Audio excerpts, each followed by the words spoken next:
Ici, on nous parle de la mort et la résurrection de Jésus. Je voulais dire à quelqu'un quelque chose ce matin que lorsque les juges et autres ont pris la décision de crucifier Jésus, le plan immédiat, c'était que Jésus ne puisse pas être crucifié à la croix. Alléluia. Parce qu'on va regarder la femme, le diable est rentré dans le cœur de la femme de Ponce Pilate. Pour dire que non, cet homme-là, pourquoi vous venez nous tuer alors qu'il arrive? C'était là le plan immédiat. Parce que si Jésus n'était pas mort, nous ne devions pas vivre aujourd'hui. Donc il fallait absolument que Jésus puisse mourir.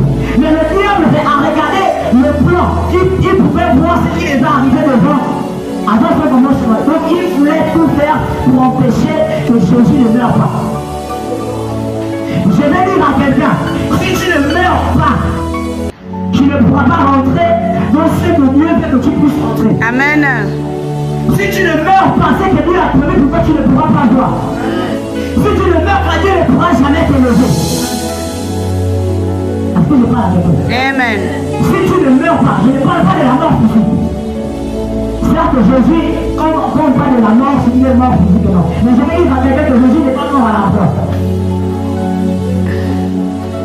Alléluia. Amen. Jésus n'est pas mort à la croix. Pourquoi? Dites-moi pourquoi. Pourquoi?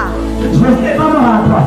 Parce que je pouvais lire la Bible ce matin, je pouvais comprendre quelque chose à l'intérieur. Jésus n'est pas mort à la croix. Parce que lorsque, le vendredi, le jeudi, le vendredi, lorsqu'il a fait la table avec ses disciples, qu'est-ce qu'il a dit à ses disciples? Il prenait ce pain, manger cela est ma chair. Mais comment on va manger la chair de quelqu'un qui est vivant?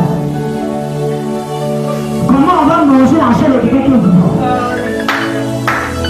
Vous pouvez dire à ces disciples que ça c'est mon sang vivant. Jésus n'est pas mort à la croix. Jésus était mort avant la fondation du monde. Il était mort avant la fondation du monde pour toi et pour moi. Tout ce qui est arrivé là, c'était juste le processus, mais Jésus était mort depuis.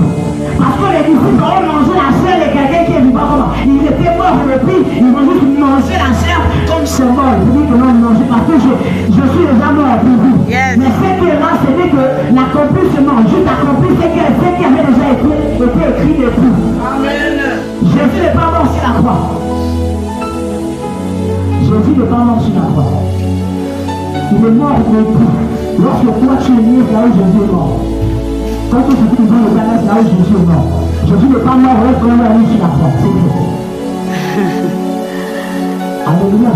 La femme de Ponce Pilate, elle a dormi et elle a vu qu'elle était perturbée. Parce que l'esprit de Jésus est en train de le presser dans un sens. Donc ça ne sert à rien qu'il puisse mourir. C'était le diable qui est en train de parler en elle. Le diable parlait en elle pour que la volonté de Dieu ne puisse pas s'accomplir. Parce que regardez que si Jésus ne mourrait pas, on ne devait pas être sauvé aujourd'hui. On ne devait pas être sauvé aujourd'hui. C'est l'une des raisons pour lesquelles il allait rentrer dans le cœur de cette femme pour parler à son mari. Mais malgré ça, quand Dieu a décidé quelque chose, peu importe la durée de sa enfance, la chose va finir par voir le jour. Quand Dieu a écrit quelque chose, il accomplit ce qu'il a écrit. Amen. Jésus était réservé pour te sauver, il était réservé pour te sauver. La mort de la croix de Jésus n'était pas quelque chose qui est arrivé comme ça. Ça a été averti avant même que lui-même arrive. C'est-à-dire qu'il y a quelqu'un qui est venu qui devait mourir pour toi, qui devait mourir pour moi. Donc peu importe ce que le diable pouvait faire, il ne pouvait pas. C'est pour te dire que si tu ne meurs pas, de ton côté le ciel jour, tu ne pourras pas rentrer dans la promesse de Dieu. Il faudrait que tu meurs.